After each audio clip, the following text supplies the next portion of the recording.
Okay,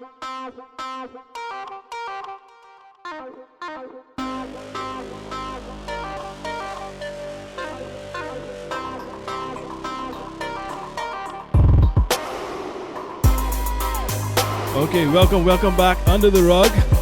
It was supposed to be more of us. I had a whole 4 mic setup, but unfortunately, 2 of my other guests couldn't make it. But it's okay. I have another guest here who seems to like to talk just as much as me, or probably more.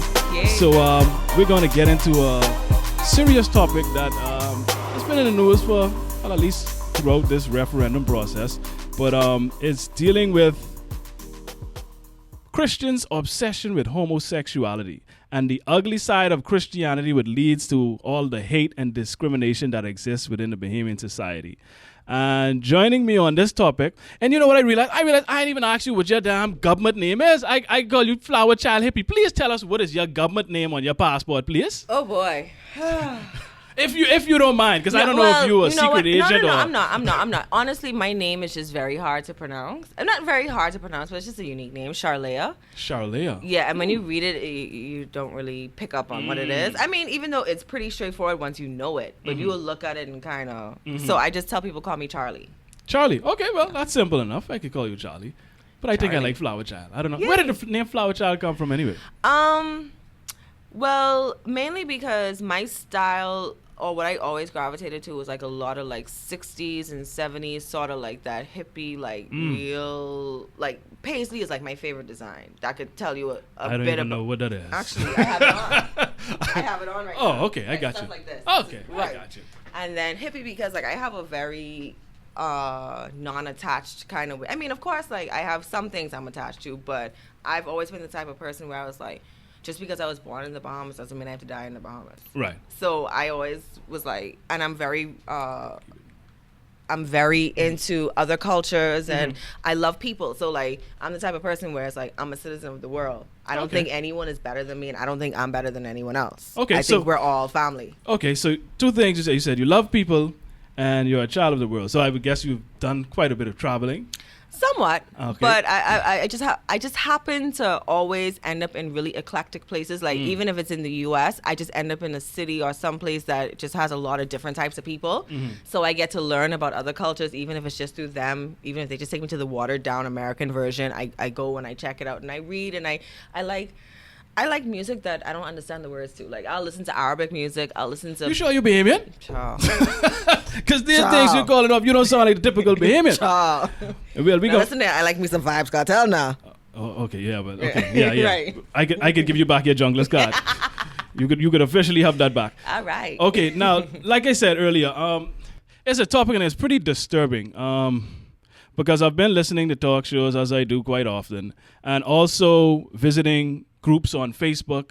And in light of the tragic incident in Orlando, where I think it was 49 or 50 people, saw their demise at the hands of one psychopathic. 50 demise, another 52, I think, injured. So it's just ridiculous event, and just that stems from hatred. I see, pundits on TV trying to turn it into terrorism and Muslim. And what we want to get into is, let's talk about the dangers of religion, but specifically Christianity, because we live in the Bahamas and we like to say all the time, it's a quote unquote Christian nation, when we know, I call it a church nation because ain't too much Christian about this nation. It's just about the church. But then if you look at it, there may be, because these people do draw from... It all depends on how you look at what you're reading and how you perceive what you're reading, because you can have 2 Christians with 2 different arguments, but both and they will both be correct. Right. You understand? But then also, I think when people use the term "we are a Christian nation," they use, Christian has a lot of connotations to it. Even though the word Christian really just means a follower of Christ, when people use the word Christian, they want to use it to say good. Okay. So they'll say something like, "Oh, he's trustworthy. He's a Christian man." Right. Yeah, him identifying as a Christian does not mean that he's good. Yeah. Because you can be a follower of Christ, quote unquote, and not really follow what he does, just believe in his existence. Right. Then you also have where there are some who believe Christian means by the Old Testament standard. Like, this is the way it was back then and it was perfect. Then you have Christian, which is like be like Jesus, which is like, dude, I don't care what you did, I love you anyway. Right. So Christian has a lot of different connotations, but I think in this nation we are on the staunch Christian, like that Old Testament, like we just want to restrict people from things Christian. That's not the embracing. That's what they call everything. the fundamental, right? Fundamentalists. Or We're pretty much like the Bible Belt. That's probably why we always send our children to Texas and Alabama and stuff to school, and Florida, because Florida isn't really the Bible Belt, but we kind of follow the Bible Belt in a way. Like even when you look at those states, they have a lot of illiteracy. They have a lot of teenage pregnancy. They have a lot of like incest or things of that. So a lot of immorality and stuff. And don't we have a lot of the same? Most definitely. And don't we have like a lot of the people, they like those same sort of like the churches that they like in the South, we like as well. The clapping and the jumping up and down and the yes Lord, and that's what a lot of Bahamians like. I actually spoke to a girl a few days ago. I was on a little job and we had talked for hours, and so she mentioned what school she went to. So it was a Christian school. So all I said was, oh, I couldn't do that, I'm an atheist. This is a Christian school. This is in the Bahamas? College. She went away abroad, Missouri or someplace, or I can't remember. She went to a Christian college. So I just said it like, oh, I couldn't do it, I'm an atheist. And what was her reaction? So first she was like, an atheist? How do you feel? I said, what do you mean how I feel? Like, I feel great. So she pretty much was just trying to find out like why, not really how I became an atheist, but just like what I do. So I said, well, atheism just really means a lack of belief in God. Right. You have atheists who love nature. You have atheists who love sports. You have atheists who love music. And I have friends who are atheists, but we don't agree on everything. It's not one like monolithic situation. So in talking, it ended up coming out that I grew up in the Anglican church. So her response was, oh, that's not really church. Oh, really? Yeah. See, I thought she was going to come back with the typical, well, what happened or what went wrong? No. Most times when I tell people that I'm an atheist, they usually look at me like, well, what happened? What went wrong? Like something went wrong in my life that made you question. Yeah. No. So that's the typical answer that Mind I you, get. there are some atheists that something did go wrong in their life and it led them to question, and so they found out through their research, well, this stuff doesn't add up to me. But many people that I know are atheists kind of already was open-minded from a long time. Even when they were in certain faiths, they were more of the open-minded side. Like, I remember being 13, 14 and saying quite openly, I could see myself trying other religions in my life. Okay. And you have to be an open-minded person to say that you will try other religions. Definitely. Just even if, so that's the catalyst. And then I was able to separate myself from religion. Even though I do follow more of the Buddhist way in like how I try to live my life or how I try to handle conflict. But what drew me to Buddhism is it's not quite a religion, because the Buddha pretty much is, in not so many words, this is kind of what I found that gave me enlightenment. You know, you don't have to listen, like no pressure, whatever. Buddha didn't even really believe in God type situation. Right. You know, so it's just more so like what I like about it is it's all about self-reflection. You have to, when a situation is bad, you have to take yourself out of the situation. Not blame other people. Say, you know what? Lord, let me. You know, us and Bahamians, we don't like to take responsibility. So, you know, we have a problem with Buddhism. Oh, of course. We love it huge because, see, Christianity allows you to blame somebody else in every situation. Anytime it's something good, oh, God is good. Anytime I do something bad, oh, the devil busy. Oh, the devil busy. Not devil. Say devil. But yeah, it's always, it gives them a way to point the finger at somebody else and not take responsibility. I think that's one of the major problems. We don't have any accountability in this country. But it stems from. Exactly. Right. And it comes from that. And like I said earlier, we want to first focus on the homophobia that exists. And I even have an issue calling it homophobia because it's not so much a fear. At least with some people it is. But it's a hatred. No, but I think it's a fear as well. Yeah, it's a fair. And the reason why I think it's a fair, and no offense because you're a guy, but then you're the type of guy who's not going to take offense to this. But what I think it actually stems from is, for so long, men were able to be the aggressor. They were able to look at women and gawk at them and stuff. They're not comfortable with the fact that, oh, other men find men attractive, so that means they're going to be, like how I was with Sheila on Thursday, that's how he's thinking about me. Think that's what it is? That's a part of it. Because, okay, I have male friends who said, and I have to correct them all the time, they'll say, I don't want no sissy sitting next to me. And I'm like, you know what I say to them? Okay, he likes boys, but why do you think he like you? I say, I like boys and I don't like you. So what make you think he like you? That just that automatically because he gay, he like every man. Right. And I'm a woman and I'm your friend and I don't think you cute. Right. I don't want to sleep with you. So, Right. and I like boys too. So I could speak for someone who likes boys. Not every boy is attractive. And you might be one of them who's not attractive. Okay, that's interesting. I mean, I didn't really look at it in that way in a lot of instances because I guess you would have to look between the lines to get that because I don't think anyone's going to come right out and say anything like that. You would have to really... They're not going to say it, but why wouldn't you want someone to sit next to you? Well, you know what I've discovered, and I said it on a previous podcast, is it seems as though Bahamians believe that homosexuality is a contagious virus that's airborne. He caught the gay. And it is it is activated as soon as you make gay marriage legal. It's going to be in the air, and everyone is just going to turn gay all of a sudden. And Well, that's how they I speak. guess I'm gonna have my lesbian wedding. Then. Yeah, I but- mean, break up with my boy who I've been with for 5 years. Oh, I don't like you no more. Might as well, but that's what they feel is going to happen. Right. You all of a sudden you just gonna have this feeling to like woman all of a sudden. But that's what I get hearing people speak on this topic. It seems as though it's contagious. Like they don't want to be around it because they may catch it, like it's some kind of virus, But and it's that's how they amazing- speak of it. Bahamians don't know nothing about no disease because, as far as they're concerned, you could have a little bit of sugar. So if they could try justify and say she only got a little bit of sugar, you don't know nothing about no diseases. But I don't think they think it's contagious. I think they just need a scapegoat. If A scapegoat for because they don't like it. Okay, you have a parent, a family, and their son comes out and says he's gay. You know what they're gonna think? Who turned him gay? yeah. It needs to be someone else who did it. Not, my son is attracted to boys. He's probably been attracted to boys since he was 6 or 7 when other little boys were attracted to girls, and that's life. Yeah, and they refuse to accept that reality because Right. even so, a friend of mine called into the radio station, a gay man, and he called in, and even if the line of questioning or the framing of the questioning, it was like, and someone even just came outright and asked him, like, did you turn gay when you went to the States? Meaning that, okay, you went to this new Right. country and you were Right. somehow influenced by these people to accept this lifestyle. Like, you weren't always this way. And he had to explain to him, no, this is how I've always felt. Ever since I was young, I've always felt this attraction to boys. But Bahamians refuse to accept that because in their minds, God don't make gay people. Aside from that, I also realized we have a thing over here where people cannot accept that not everyone is going to like the same thing and not everyone is going to be the same. So even things like, well, how could you, I'm technically not vegetarian now because I'm on this, like, trying to gain a couple of pounds. Long story. But anyway, I was vegetarian for a long time. And people would say, well, how you could not eat meat?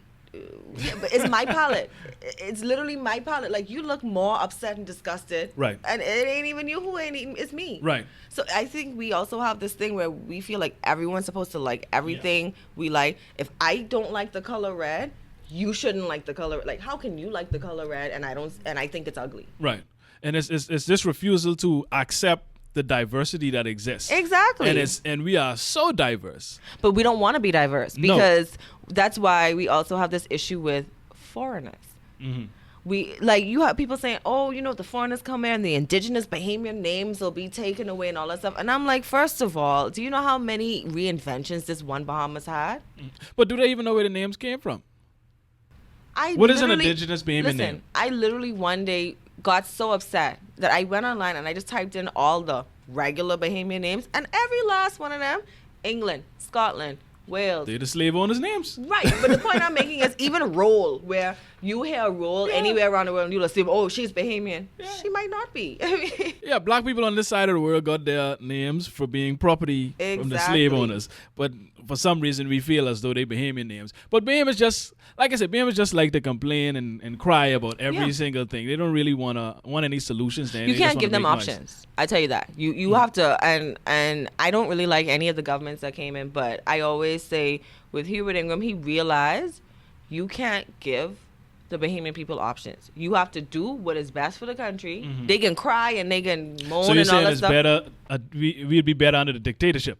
The way how Bahamians are, if you had a dictator who actually wanted to see the country go further, that's what you would have to do. Because if you were to put out any referendum for any change, they don't want to see change, even if that means that we're going to be left behind. When we discuss, we're on the list with almost all Muslim countries with lack of equality for women. Well, that's good.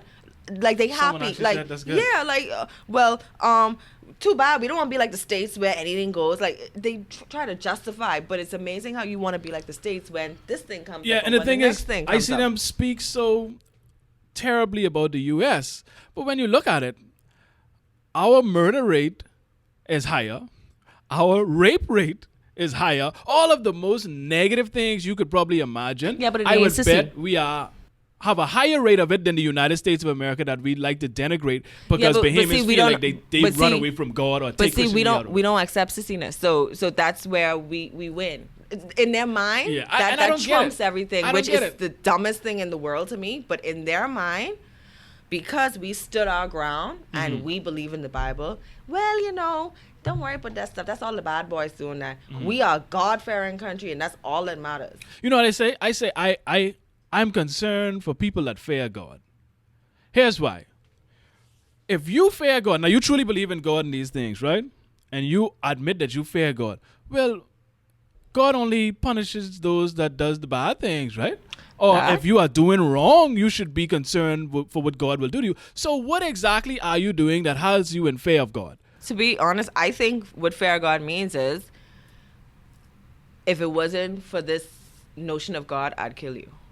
Literally. Like, I don't do bad things just in case something bad will happen to me. That's not a real... people like that concern me. Right, you're supposed to not want to do something because it's you shouldn't do it. It's just common sense. You not God could punish me 10 years down the road and this. No, you're supposed to say, this is gonna hurt people. So I shouldn't want to hurt people. And you know what I find, and funny you said that. I find that Christians, most Christians, not all of them, but most Christians... The more vocal ones. Let's say that. Because the ones that aren't vocal are probably the ones that, accept everyone. But the ones that we see or that we hear are the ones that are like, no, this, that, and that, the staunch ones. So let's say the ones that we hear. Yeah. And most of them seem to have less morals than the atheists that I know. It's like the people that don't believe in God that I know, like you said earlier, they don't do things simply because it's wrong. They don't want to bring harm towards anybody else, or they just feel like what they're going to do, if it's going to be a bad thing, or they don't want someone to do it to them, they don't do it. Exactly. Whereas Christians are like, I don't want to go to hell, or I don't want to go to jail. There's always some negative repercussion that they want to avoid. I can pray for forgiveness afterwards. And that's another thing.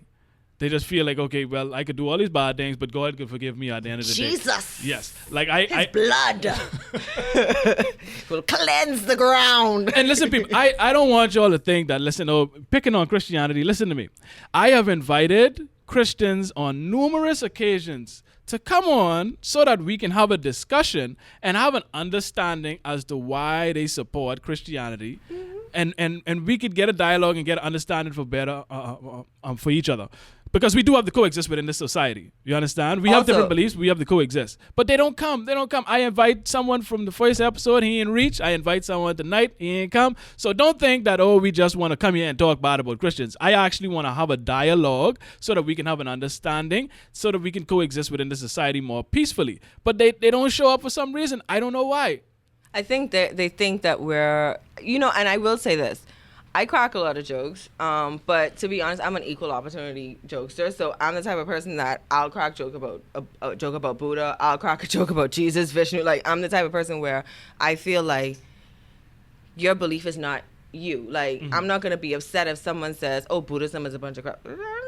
Okay, that's how you feel. Like, that does not hurt my feelings at all. So if you see me cracking a joke about Jesus, I'm not being disrespectful. That's just me. I feel like everything is open to joke. Like, some people, that's blasphemy. You cannot dare to insult their good Lord God. I had a priest tell me, I won't say his name, but I had a priest tell me, I think we were watching Family Guy or something, and one of my favorite jokes. Right, a Jesus joke came on, and I was like younger, so I was a little timid, and so I looked at him like, I don't want to laugh. And he was like, God has a sense of humor. And he started laughing at the joke. So you have some Christians who dude, God has a sense of humor. Like, he knows that you're not trying to be mean. Like, even Right. when I crack jokes, I'm not being malicious. I'm just poking fun at what I see. And that's the thing about Christianity, because like I said earlier, it depends on what you take from it, how you look at it, right? Because I have one of my best friends is a Christian, my cousin. Okay. And we, like you said, we crack on each other. He'll crack on me and my non-belief, and I'll crack on him and his belief.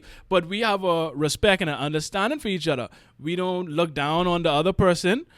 He believes what he believes. Exactly. I believe what I believe, and we respect that. We have a wonderful relationship. Right. And this is just where I want society to get. But Just as my friend who I spoke to you about off air. Exactly. I call him Tabernacle Tim. Like, I could crack jokes with him. I could be like, that's what Jesus would do, right? Like, you know. And that's the way it should be. Right. But it seems as though most payments, and like you say, the ones that we hear, the more vocal ones, tend to take the ugly, the dark, the deadly, the side that just denigrates and casts out a certain sector of society, that criticizes, that judges. They take all of the bad portions and they just disperse it among society and among people that they feel don't believe what they believe, or even if they believe what they believe, but they feel like they do an act that they feel is not godly or whatever. They just want to take the negative and just beat each other with the negative portions of Christianity, because there's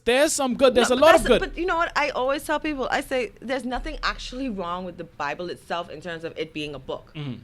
But it's when you take, especially the negative stuff, so to heart. That's like if I'm reading a novel, just a nonfiction, a fiction novel, and it's about a girl's coming of age, let's say. There may be some not so good parts of the book.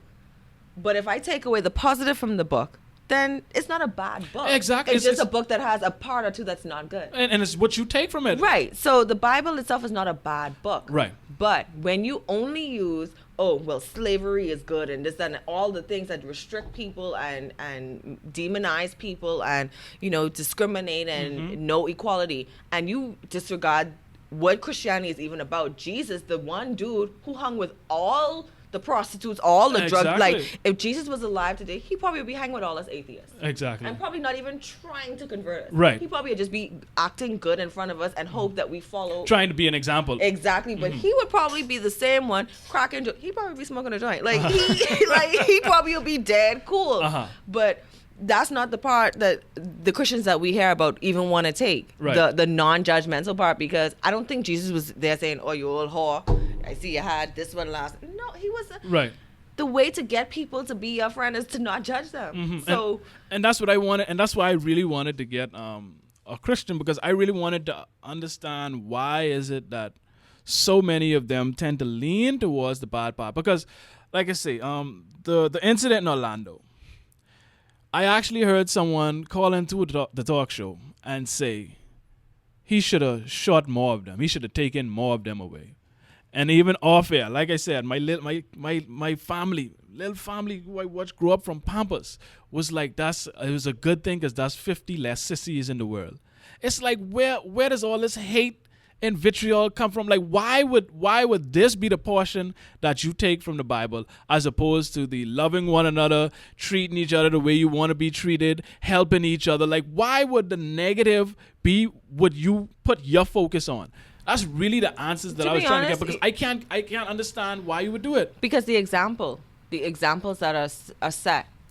When we look at a lot of these older Christians and stuff, and listen, there's this forum I go on, and they had this long post. I think it ended up being a 3-part post just about all the stuff that goes on in the background in the gospel music world. There was this one person like anonymously posting, and they pretty much are, I guess there's someone in the gospel music world, whether it's a singer or producer or whatever, and between certain singers being gay and certain singers doing all kind of drugs and stuff, those are things, aside from the gay part, those are things that these people grow up seeing their parents and their family do, yet still claim Christian. And so they have this scapegoat of the gays. So they grow up seeing their mother maybe not being as honest as she should be. So it's easy for them to justify that. But their mothers grew them up saying it's man and woman only, and woman and man only. So that's the one thing they could stick on, because everything else was like, well, mommy said not to lie, but I saw when she lied on Sheila and said she didn't go this place, but she did go. You know, mommy said not to steal, but I see when she didn't tell someone, so she had the $5. You know, so it's easy for them to justify because they could use real world examples to say, well, my mom is okay, you know, even though she did lie at that time. But they don't see their mom in between another woman's legs. So it's easy for them to demonize that one thing that doesn't really happen as far as they're concerned. And that's it. That's an interesting take on it. But even so, like you have people, and I've heard two people say this. I went to a radio show, and prior to the show, homosexuality was the topic, and two of the men there were like, listen, if I find out my son gay, I'll kill him. I was like, hold on, wait, what?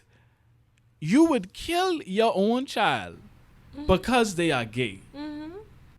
Like, I really cannot understand the justification for such a vile act on your own child. In their mind, is justified. Like, how? But I can't, like, and that's something that I can't. It's like I almost can't answer it because I don't know because it's not me. Right. But I only could go based on just the way how society is. I guess maybe because, especially in this society, men are supposed to be hyper masculine, and in that the definition. You see what that's gotten us. I know, but the definition or the way that we see hyper masculine is plenty woman. That's number one. So being gay is already like that's the biggest. Never mind the issue. adultery. Right, that's the biggest issue because you ain't got no plenty woman. When I have a friend who can say so calmly, "Oh yeah, mommy went away, so I know daddy sweetheart coming over." And like I'm sitting there like, how could you just be okay with your mom getting like cheated on? Like just from the standpoint that's your mom, you should be like more defending of her, yeah. Right, but it's such a normal thing, It's and accepted. the fact that the father has no qualms doing it in front of his son or his children, it's like, dude, like if you can do that, at least be man enough to sneak. Yeah, be like, respectful enough to not include, which is crazy in itself. Right. But I mean, at least there's some degree of that Right. show you care to a certain degree. Exactly. Because I mean, you could be singing and be like, I got a sweetheart now, what you can do. Right. But, you know, like we are such a weird mix because then at the same time, we have so many crimes of passion. At the same time, it's like you have women who will know their boyfriend or their husband been with this other girl. But then as soon as she get pregnant, then she won't kill. Well, your husband been having sex with her for 2 years. You don't think once or twice there ain't gonna be no condom or condom gonna pop? I mean, but now all of a sudden, because a baby come in the picture, now you mad? If you was gonna be mad from a year and a half ago when you found out. Right. You stuck around. It's the things that we buy into that I'm confused. And I just chalk it up to Bahamians don't like to, we don't really think, we just go with tradition. The way things have been and social conditioning is it's just we don't question things. This the way it's been. Look at it even from a small part. The Bahamas never really advertise this stuff. Let me tell you what I mean when I say that. Let's say this road was to become a one-way tomorrow. I wouldn't really see no signage up. It'll be someone telling me, you don't know this is a one-way road? Mind you, it was two-way yesterday. Right. And they mad at me for not knowing. And I'm like, but it's no signs up. How am I supposed to know? You're supposed to just know. Right. You see the whole crowd going that way, so you're supposed to go that way. Don't Right. question it. Just go. Just go. It don't need to be no sign up. 5 people walking that way, it's something to do that way. Jesus. So even if you just look at it from that way, Uh-huh. they just expect you to follow the crowd. They don't have to tell you what the deal is. Just you see them doing that, just follow them. That's it. And that's the dangerous thing to do. And another thing I wanted to ask, man, I so bugged the income. Anyhow, I wanted to ask, like, because I hear Bahamians say all the time too, like, they throw around this gay agenda, right? And I'm like, what is the gay agenda? Because, like, they speak of it as though, like, somebody sent them an email or a memo and say, okay, listen, this is the gay agenda for 2016. We sending you the advance copy. And this is Right. how they speak with such company. Like, oh, this On is January gay agenda. 15th, we're gonna release This is this. what we're going to do. This is what we're going to push We're going to for. release this ad. Yes. Like, what is the gay agenda? And they speak of agendas, even when they refer to the government. Like agendas are not necessarily But a bad thing. Aside from that, where are all these people getting this secret information This is what I'm from? saying. Like, if it's such a secret, how come all 10,000 of y'all know? And then when I ask y'all what it is, no, see, it's more to be revealed. Well, tell me what been revealed already. You don't even want to tell me what come out. Right. And then you telling me it's more to be revealed? Well, what I've gathered is it seems as though they feel like the gay agenda is that One, and another thing, Bahamians like to say, "Oh, they trying to shove this thing down our throat." Bahamians, I don't know why y'all so obsessed with things getting shoved down your throat, but anyhow, I can leave that one right there. But they see him to feel as though gay people agenda is they want to have more rights than heterosexuals. Yes. I thought they just wanted to have regular rights especially adult human ones. That's what I'm saying. The thing is, they really, from what I understand, they just want the same rights as heterosexuals. That's it. Right. But the Christians that I've heard, and I've heard pastors say this, they put it off as though they want more rights because they feel as though they have all the rights now that heterosexuals have. You see? Now, it doesn't make sense, but this is what they say. They feel as though they have all the same rights now except the right to marry you. Now, see, and according to them... But if that's literally mainly all... Well, I would say that's all that the gay agenda is asking. Honestly, the only thing I hear is we just want to not be discriminated against. Like, we want that if someone hits us or hurts us off of this, just the sole fact that they think I'm gay or they look at me and I'm visibly gay, quote unquote, because that's dumb to me too, but I'm visibly gay or they assume I'm gay, so they beat me up. I don't want to have to go to the police station and the police just not care. I want the police to care, just like if I was a dude on the street and I got robbed. Right. And I want to be able to marry my partner. Like, I told someone they just want to marry, and so it's like, oh, well then, I said, because if they die without a will or something like that, they want to ensure that their partner, who they shared, however many years with, is straight. Right. Oh, well, just make a will. But you don't say that to heterosexual people. Exactly. Oh, he died without a will. You didn't say, well, he shouldn't make a will. Right, exactly. So why do they have to go through hoops and all these extra stuff? That means they don't have the same rights. That's all it means. Yeah, and another thing that I feel is on the gay agenda, listening to these people, is that on TVA. Yeah, they feel as though gay people want to be out in the open. Ooh, like that's so bad. But they feel like, okay, I don't want to see it. If you gay, you need to just stay in the privacy of your own home. You could hold hands with your partner. You could do that. I don't want to see it. What I can tell my children. This is what they say all the time. Now, mind you, these are the same children they go in to take to watch shoot-'em-up movies and all these violent movies. That's fine. Hold on. These are the same children who watch them have 7 different children for 3 and 4 different boyfriends. Never been married to them. The same children that they punch in their mouth and slap them around and do these things. Call them stupid and you ugly just like your pop. Yeah, all these things. Right. But for some reason, if my child was to see 2 men holding hands, what am I supposed to tell my children? The gays are here. What are we to do? It's like I hear them say these things. Like this is just what I'm just guessing. This is what they feel the gay agenda is. I honestly, like, they throw in the whole TV thing, and I get to the point where I'm the type of person where I don't like to just pass ignorance. If I hear someone saying something that is not right or that can be derogatory to another person, I do like to try and give them the other side and try to help, right? So they'll be like, oh, you see, every TV show have a gay person now. I said, do you know what the media does? Do you know how the media works? The media is a reflection of the times. In the 1940s, men were not comfortable enough to be openly gay. So why would they have an openly gay man on TV? Who was he representing? Right. Who was he representing? The only way you could represent what a gay man was really doing in the 40s is if you showed the husband going to bathhouses. Yeah, and it's like even back then, I'm sure women would have what would be considered traditional roles. Exactly. You wouldn't have business women or working women in those movies. Right. They would be the homely ones preparing the meal. So what if a man say, listen, I don't want to see woman working in these movies. Because I don't want my wife get no ideas. Exactly. When he looks, she won't leave the house. Exactly. So what if men feel that way? Would that be okay? Or what if they said, all these black people on TV. I remember the days when it was just good and white. Yeah, I don't want to see no black people on TV. The TV was clean. Now it's just black and dingy. Why I want to see these black people on TV? So how would you feel if that was the case? If somebody was to come up with that argument? But I even use the illustration when they say things like, "Oh, the gays have all these rights, or the whites have all the women have all these rights. What more do they want?" And I say, y'all sound just like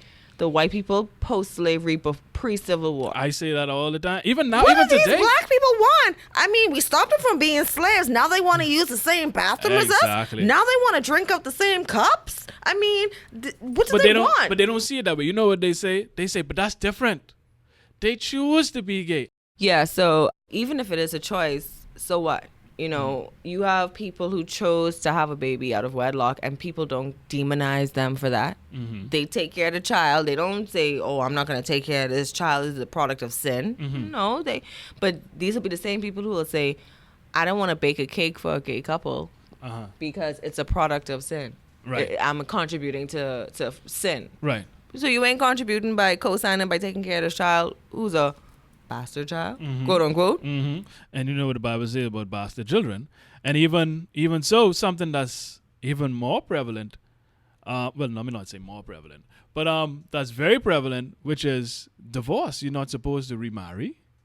You're not supposed to marry someone that was divorced previously. And infidelity. Mm-hmm. It's so many things, and I think that's what irks me the most is just the convenient cherry picking that. But see, because those are all things that they feel like can happen to them. Mm-hmm. If a man has never been gay, if he's never had feelings for a man, that's something that's never going to happen to him. Mm-hmm. But he might cheat on his wife, even if he didn't set out to cheat on his wife when they got married. He might cheat on her. So he's not going to demonize the fellas who do it because, hey, that could be me. Mm-hmm. You know, the woman is not going to demonize the girl for having the child at 22 and not married because that could be me or that was my sister or, you know. But being gay, as far as they're concerned, that's just something that's never going to happen with me. Right. So you can't relate to it. Right. And you have no, well, like which is still not right at all. But that's their justification. Like, dude, I just can't see it. Yeah. And then you even have like, which I don't get, and I always was like, I don't get this. You have guys say things like, "But that y'all look good, but I don't see how niggas could like man." And I'm like, first of all, it's not for you to see, okay? Because the ones who like dudes, they know what they like about them, and that's what they see in them. Right. But second of all, no one here mentioned same-sex relationships, and yet, out of the blue, you just had to throw that in. Like, why is that such a... Like, why you need to think about that all the time? It's like... Full disclosure, right? Let me admit, I was not always this way. Okay. I was a homophobe myself. Okay. Growing up in this society... You know, naturally, I was indoctrinated into this Christian culture where we hate gays and all these other things. So gays are the demise. Yeah, and I can admit I was one, and I would say all the time, boy, exactly what you just said. Exactly. Hey, you see this girl? I don't know, niggas can like man. So I understand it because I was there, but that was just because I was underexposed and I wasn't thinking for myself. I was just going with whatever was the popular thought or how I was conditioned socially. So I was just going along with that. And so I see it from both sides. So I think the issue here, along with other things, but one of the main issues is exposure and experience, just having exposure and speaking with people and having an understanding. That made me think of something. I have a friend and he went to school in Florida. He went to like FIU or something. And he didn't realize something was offensive till he went away. You know what he didn't realize was offensive? What's that? Which we should know it's offensive from here. You look like a Haitian. He didn't realize it was... Listen, not to say he didn't realize it was an offensive statement, but we say it so much that he just said, okay, so he was in Florida at FIU, and I'm assuming there was a Haitian who probably looked more like me, which we don't equate with Haitians, right? Right. And he said something to someone like, "Mother sick, you look like a Haitian now." And the person heard and a Haitian was literally in the same room. That's when he learned to stop saying it. See, and that's the thing. We need more exposure. See, we say all these things, and we have 1,000 people in the peanut gallery agreeing. Right. But if you was to go other places and say that, and people look at you like, you are so barbaric. Yeah. And you realize, hold on now, just how that atheist was the only atheist in that Facebook group. I'm the only person who thinks this way in this whole area with 5,000 people looking at me like I'm wrong because I said such and such. Exactly. Then they'll realize, you know what? Not everyone's like Bahamians, and not everyone thinks this way. Exactly, and that's and that's what I say all the time. Like if Bobo through the corner only been through the corner, never been exposed to anything else, and that's why a lot of times you can't really blame a lot of these people because they haven't experienced anything else. Some of them, not all. To be honest, in 2016 I could. In 1995, no. And the reason why I say that, okay. Not to be stereotypical, right? But the typical government school child may not come from a family where they can afford to travel all the time or go abroad to school. Fine. Mm-hmm. But they always have these kind of phones, Mm-hmm. laptop, this and the next. Just how you could go online and go on Facebook and go on YouTube and see the twerking girls. That same YouTube site that have twerking girls Mm-hmm. have videos about, cultures around the world. So if you really wanted to learn these things, But that's the thing. See, and you again, would. No, but because twerking didn't originate here. You had to find out what twerking was, wherever it was, and you look for it. well, I get it. But here's the thing too, and I completely understand your point, and it makes sense because that's information. You have access to all the information in the world now. Mm-hmm. However, again, my mentality is already a certain way from coming from where I come from. So even with this device, I am only going to gravitate towards where I'm already at mentally. You understand? True. Like it has to be something that's gonna spark my interest to get me to look into these things that I know nothing of or ever had any interest in. So to a certain degree, I get it. You're still a grown adult. You can look, but I completely understand. But I don't think they're that shut off because, again, like I said, Vibes Cartel is not from here. So it's some level of exposure because you had to find out that you liked him, and he's not from it. He's not in your face. He's not through your corner. You had to. But he's on the radio. No, but all over listen. the But the place. fact of the matter is, still, you went and you researched after you heard that from him. There are many little things that you could hear around town or hear on the radio that if you don't understand, you could go and research. But that's the thing. What are they hearing on the radio? That's the point. But even the news, you hear about a country. If you don't know where that country is, why can't you Google that country? Like, it's just little things like that people don't think about. Like, and then I'm with you with the not blaming them 100%, but I feel like in 2016, the excuses are getting less and less and less. It's now almost no excuse. In 2000, I could say, okay, the average person in the ghetto, quote unquote, wouldn't have a smartphone or wouldn't have a laptop. Now, I see children in high school with bigger phones and better phones than me, and I work in. And I scrapping for a little iPhone 5. Right. Because, iPhone 9 must be out now. And I scrapping for a little iPhone 5. And they got the iPad phones which cost $1,000. And they on that, hello, I soon home. So. Well, maybe saying I can't blame them. Maybe that's not the right term to use. Maybe it's more so that I understand. You know what I mean? I get it from that standpoint. And then I guess where they're not being led is, I realize a lot of parents do not encourage their children to learn. Oh, of course. They do not encourage their children to be inquisitive. Let me tell you what I heard in one day at work, and I had to correct this. And I'm very rare. It's very rare that I tell someone how to treat their child. But when it comes to that, I had to intervene. She asked the little boy how was his day at school or whatever, and you could tell he's a very descriptive boy. So he went through the whole he described it, and after a minute of him talking, she said, "Oh my gosh, you talk so much." So, you know what I said? I said, "Why are you discouraging him?" I said, "How do you know that he won't become some great writer when he gets older and probably have a best-selling book?" Because you can tell that he's descriptive, or he may be an actor or something. But you can tell. And guess who could be right in the front row when he accepts his award? Grandson. That's my baby child. And she want house off the first check. So I was like, "You just discuss," and she said, "You right. That's exactly what she said when I told her that. Well, at least you got that response, because that could have been a very different response. That's why I'm very hesitant. Yeah. But the things I see, this one lady, and you know what? Now that I think about it, her son exhibits some of the same things. She told her son one day something like, "You better get out this shop before I punch you in your head, your stupid self," right? This same little boy now, he's no older than 8 or maybe 9 now. He asked the little boy who lives through the corner by us, by our shop. The little boy's maybe 5, 6. He asked him, he say, "But let me ride your bike before I punch you in your face." The exact All same words. one. Listen, so the little 5-year-old boy say something like, "No man, Sammy or whoever asked to ride it first," or whatever. He say, "Well, tell Sammy get off before I shoot him." Whoa. Yeah. That escalated quickly. Yeah. But he's 8 saying that, 8 or 9. Right.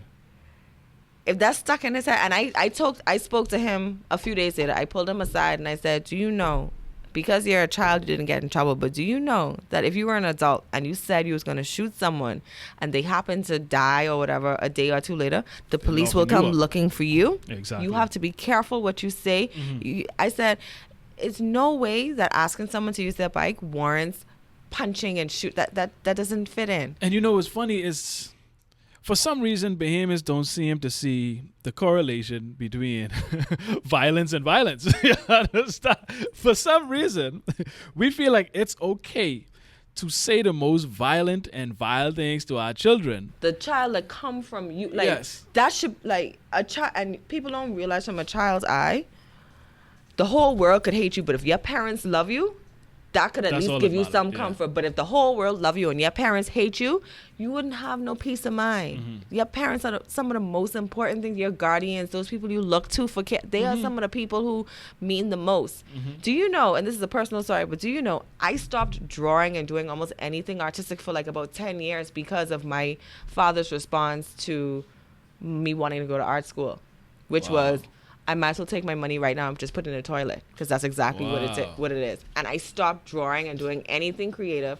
My high school boyfriend actually, I hope you don't watch this, my high school boyfriend actually was the one who kind of encouraged me to get, because he's an artist too. He's an artist and he went to art school and everything, but 15, 16, he saw it and he was like, I saw it in you from 16 years old. You have a lot of talent. You can do so great, but you allowed your family to discourage you. And that happens to a lot of people. And the thing is, not everyone has the mental toughness to be able to deal with that. Exactly. So imagine how many careers get killed that early. Because I've been through it myself. Exactly. I'm with my mother telling me, what I wanted to do wasn't realistic and all of that stuff.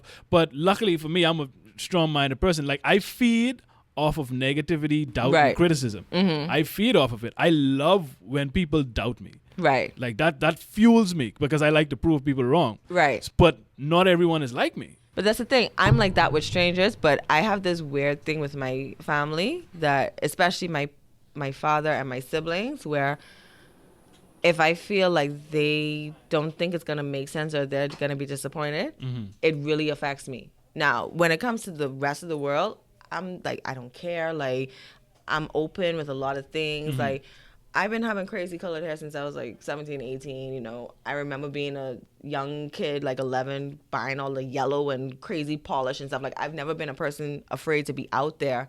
But just when I'm home, for some reason, it just all, I'm like, I don't want to hurt my parents. Right. And, And you would say they would be considered conservative Christians. They believe in God. They're Christians. My mom hasn't gone to church for a little while. Sorry, Mom. She hasn't gone to church for a little while. I think that's more so just due to age and different schedules and stuff now. But I grew up in St. Anne's Church.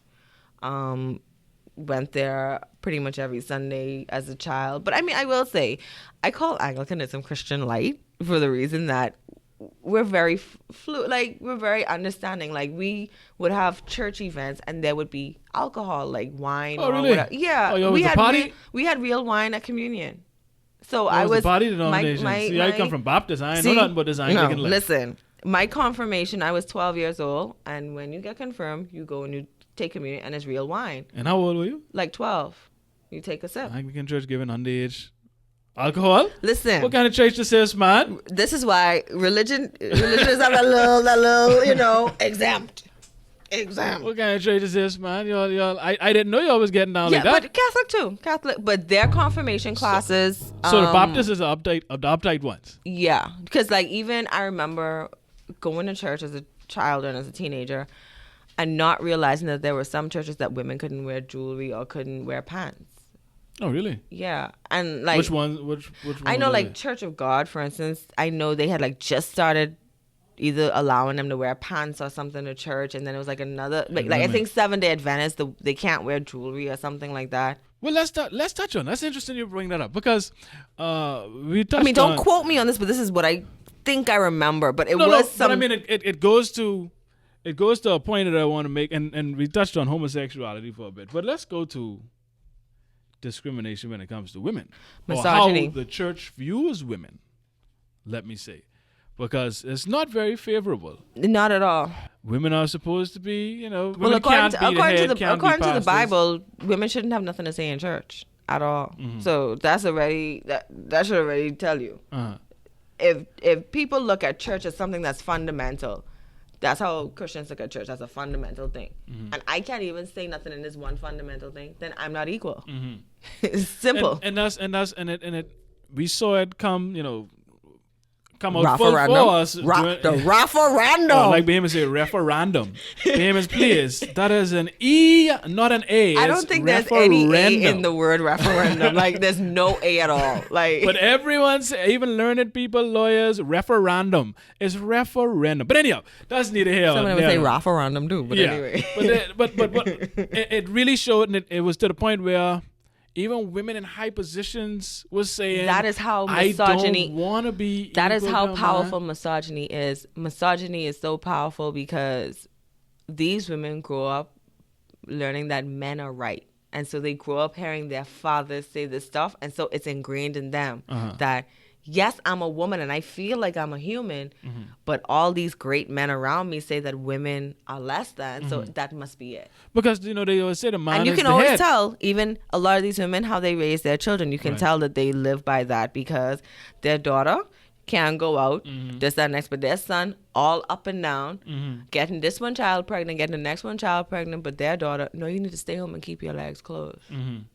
But you never decided to tell your son to respect other humans. Not because they're women, but because they're humans. Right. Why would you do this to another human, make a life with them and just dip? You change this person's life and just left. That's disrespectful. Yeah. So, and you have a lot of parents who do not talk to their boys about this stuff, but they tell their girls, you have no boyfriend and this, and even dumb stuff. Like, I hate to hear fathers say, their little 4-year-old talking about their oh, she ain't gonna date till she's 30. Why are you thinking about her dating? Like, and he was crawling through one 16-year-old window. But even aside from that, like, it bothers me that people they even looking at young girls and already imagining them having boyfriends. Like, why is that you thinking about that? And then people think it's cute when these fathers do this whole oh, she has a boyfriend now, I gotta get my gun out. Yeah. If I have a son and you talking about you getting out I can get my gun out for your whoring daughter. How about that? You want to talk about my son. Right. But then if I say I don't want your whoring daughter in my house, then you can come to my house with fighting words. It's not cute to say you're gonna, because to me, as far as I'm concerned, that means the father obsessed with his daughter's vagina. That's as far as I'm concerned. That's all it means. He's obsessed with his daughter's vagina. Either that means he wants it, or he just feel like he knows what he did to her mother, so he don't want no one to do it to her or whatever. And I'm like, dude, well, I think it's more so that because they are usually the dudes that, like I say, they crawling and was crawling in gals' window and doing things, sneaking around, and they know what they did, and so now they don't want what they've already done to someone else's daughter. It was okay for them to do that. It was okay for them to crawl in Mr. Williams' house at 2:00 in the morning. But don't get caught. Don't come through my window because I got my shotgun ready to blast you. Yeah. So it's these things that and all of that perpetuates the boy. Boy is the hunter. Girl has to just sit back. Like, all of that kind of perpetuates differences when you should look at children as the same. A boy child and a girl child should be the same. So that means, when I say that means if I buy a Tonka truck, I shouldn't buy that, and I have a son and a daughter, I shouldn't buy that with the expectation that only my son will play with it. It's a toy. Both will play.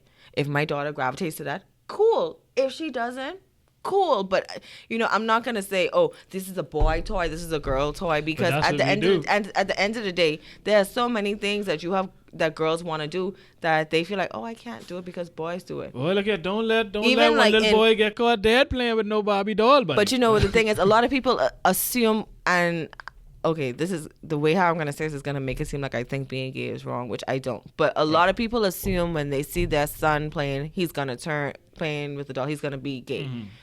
They don't realize that there are so many different things he could be interested in on that one doll. Even him being interested in the clothes, he may want to make clothes, not because he wants to make clothes, but they automatically associate that with right. With but I mean, I thought anyway. Tommy Hilfiger was married with kids and quite in love with his wife type situation. Like, I never heard no scandal with him type situation with some dude on the side. There are male designers who make clothes for men and women who are as straight as can come. But again, it goes back to just tradition and being. You just kill the child's dreams. This is a boy toy. This is a girl toy. This is a boy. Like, even now, I spend a significant amount of time with my daughter, right? Because I work for myself, so I'm not always home, but I'm home. You have more opportunity to be home all the time. Right. Pick up from school. I spend a lot of time with her, and even so, she is still being indoctrinated when she goes to school in the traditional, not only Christian sense, but the sense that this is a girl. Because she will say, "No, Daddy, that's a girl color. Or that's a boy color." I say, "No, listen, it's a color. It's just a color. There's no such thing as a girl color or a boy color." Exactly. So I have to constantly retrain her. Unbrainwash her. Exactly. And she's only 3 years old. A 3-year-old shouldn't be stressed out about, I don't need to get this book because it's blue and that's a boy's color. Right. Get the freaking book. It's ridiculous, the things that we plant, these seeds that we plant into the kids' heads. And unfortunately, as we can see, the majority of society never get away from that. And it stays with them. And then, I was speaking with my mom earlier because I was listening to one of the talk shows and they were talking about bullying. And they said something like, and then the teachers would say, kids will be kids. And I'm just appalled. And I said, oh, now you're appalled. But when the boys do all kind of stuff to the little girls, you just say boys will be boys and they have to be okay with it. Mm-hmm. But now because it's everyone, you're appalled. Mm-hmm. And they don't realize saying boys will be boys, that just perpetuates a 14-year-old boy feeling fine with fooling with this girl today and bringing her hopes up and then flirting with another girl right in front of her tomorrow and seeing nothing wrong with it. Right. Or with the guys, I have this big problem at work where men just feel like they have to say everything that's on their mind. They come in, how you doing? Oh, I'm doing fine. You look fine. I don't need to hear everything you thinking. Okay, I don't care that you thought that, but what does that have to do with you buying a water? I don't see where that comes out, but it's that entitledness. There's this one guy who I had to tell multiple times, can you please stop with that whole baby thing? This is a professional thing. And one time he did it and I said, I told you to stop doing that, right? And he laughed so? Yeah, because you're supposed to have no say, man. Right, because I'm a girl, so boys will be boys, and I'm supposed to accept that. Of course. That is what boys will be boys turns into, and that is why we have the highest rate of rape, exactly. because boys will be boys. But then see, people don't, for some reason, they don't see the correlation. Yeah, they want to ignore that and pretend as though that those things have nothing to do with each other. Right. But it's a direct correlation. Even with mothers telling their daughters, "Oh, them boys outside, you better put on some longer clothes." No, them boys have to learn that a female body will walk past them and it's okay to not touch or speak to her. You can do that. It's okay that she's wearing shorts. That does not mean that you have to say something. But when we teach people, wear long pants so they don't say nothing, all that teaches them is, so the ones who wear the short pants, I can say something to. Interesting. That's how I look at it. I mean, I could be wrong, but that's how I look at it. It makes sense. It makes sense. I mean, but then again, I'm the type of person that I like to look at things from multiple angles to try and get, a full perspective. Right. As opposed to just looking at it from one way. So when it comes to the, I guess, women's attire or how they present themselves or whatever, I get both aspects. Listen, we in a culture, we in a rape culture, to be honest with you. We have men that can't control themselves, even if you cover it up.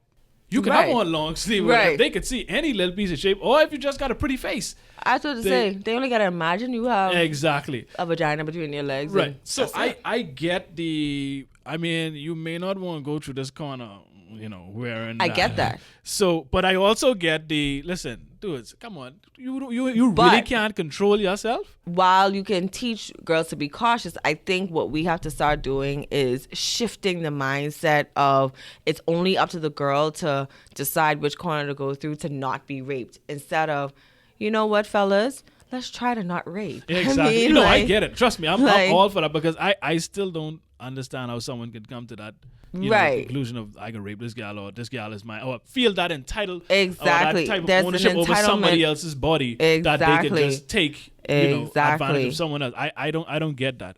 But like I said, I just try to look at all these things from different aspects so that I can get a full understanding because I'm a problem solver. Right. I like to fix issues and I mean, to be honest, I don't know if you know, but I'm starting school in September for psychology, and I'm actually trying to go to my PhD because a lot of the things that I just see in society and just in the way that I see how parents interact with their children and how people interact with each other, I was like, I want to study my people. Like, I just want to really understand so I can fix certain things. Like, why does a parent feel the need to talk to their child this way? And why is that socially accepted? Like, people see nothing wrong with a parent saying, I beat the shit out of my child last night. Actually, like, they support it. They and I'm like, okay. But if a man say I beat the shit out of my wife last night, that's depending on who it is, well, behind certain closed doors is okay. But in public, that's still more frowned upon. Yeah. And I'm like, they use the excuse, well, a man's stronger than a woman. Yeah, okay, well, an adult's stronger than a child. And I use that, and people don't like when I use that example,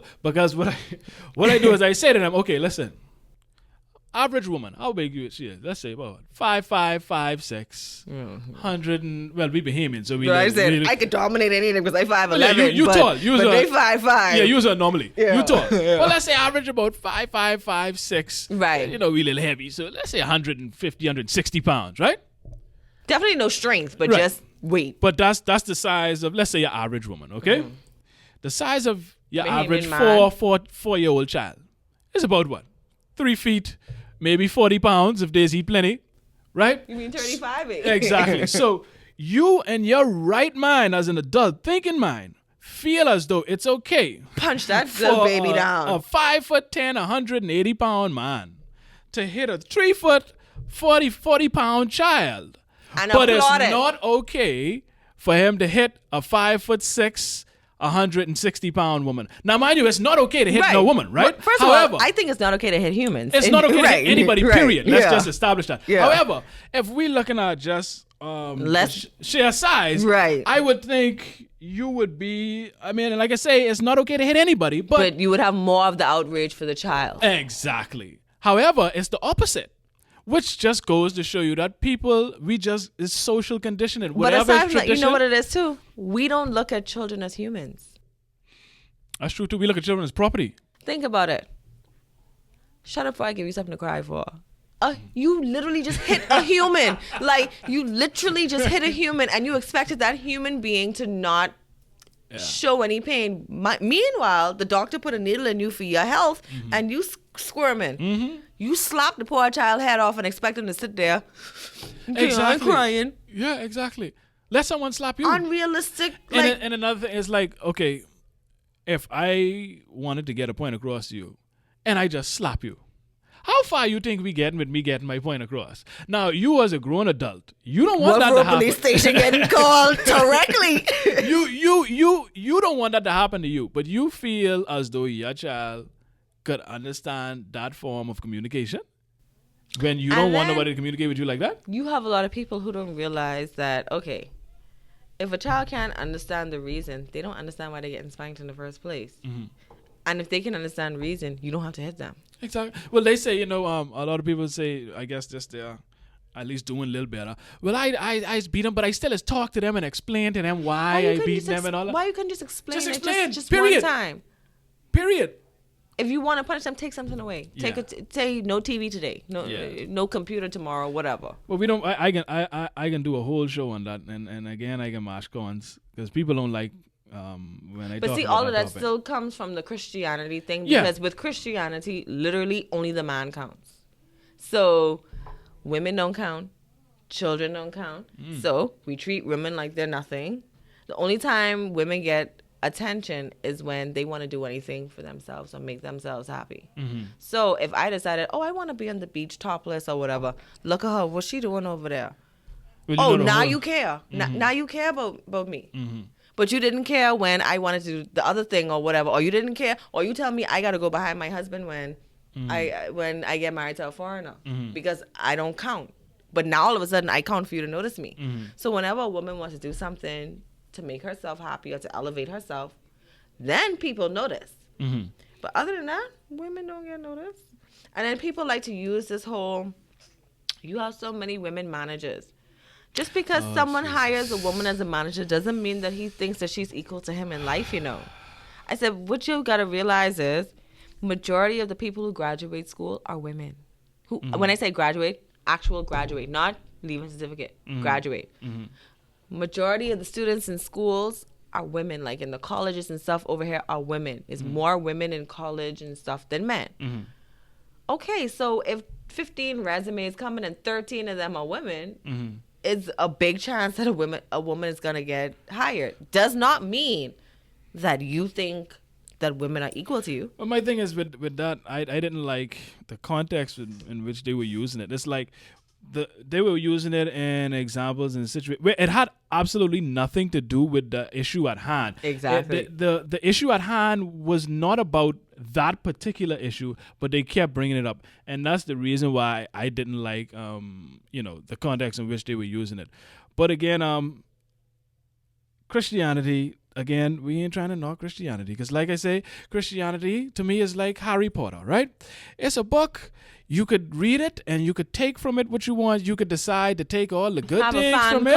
Have a fan club with 1,000, 1,000,000 of y'all, and y'all have your groups and y'all talk about it. But just how a Harry Potter person doesn't come to me and say, if you don't believe in Hogwarts, you're gonna die.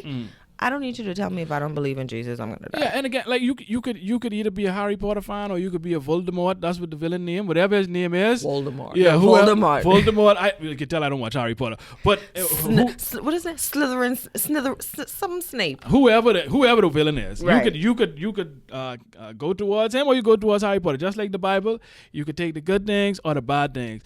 What we are advocating for is that you just have respect for people that don't believe what you believe, because again, we live in this society. We all have to coexist. We have to run into one another. We have to interact with one another, and we don't necessarily have to agree. And it's okay. It's okay. There's nothing wrong. That's what makes the world go around. Yes, we need to embrace our diversity as opposed to beating up each other for it. If everyone agreed with everything, we wouldn't have the radio talk shows. We wouldn't have TV shows. Like, it would be ridiculously the boring. The world would be boring, yes, and yes. things would not change. We didn't get independence because everyone agreed with how things were. You had some people who said, you know what? I'm tired of this. I want us to be independent. And that's how change happens. And I'm sure you had a lot of people that were against emancipation. I'm sure. So you got people, not everybody agreed that slaves should be freed. Exactly. But does that mean that it shouldn't happen? Exactly. So we don't have to disagree, but again, we have to coexist. And I see Travis them look like they trying to close up there and cut the AC off on us. So we gonna wrap that one up. we gonna wrap.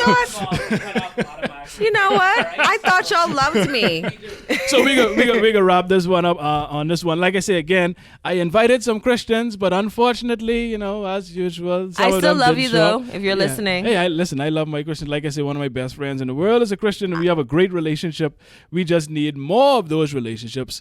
Because I love Christians, don't get me wrong. Yeah, I just don't love when they expect me to live like them. That's all. But I love all religion. Like, I am the type of person, I will sit down and listen to a gospel song and say, that's a nice song, I will, when I was in the States, my roommate was a big Christian, and I would go to church with her every week because she was going through a divorce, and the church was her estranged husband's family church and all that stuff, and her mother-in-law just died and stuff. So I knew she was going through a rough time. And I used to go to church. Like, we're not anti-church. Right. We're just, look, church and religion has its place, and social has its place, and political has its place, and they probably shouldn't really mix too much. Yeah, simple as that. And thank you again. And I ain't remember your real name, but I remember Charlie. Yay. Charlie. So you were right. It is a difficult name to remember, so I just call you Charlie Flowerchild. You don't have a problem being called Flowerchild. Not at all. Okay, so thank you again for joining us. It was a great discussion. Wonderful. Like I said, I just wish we could have, had a full one, but hey, it was still a good show. And thank you again. And we must have you back to discuss some other issues. I think I want to touch on some women's issues next week. Just call me. Yes, ma'am, I will. Thanks again. And until next time.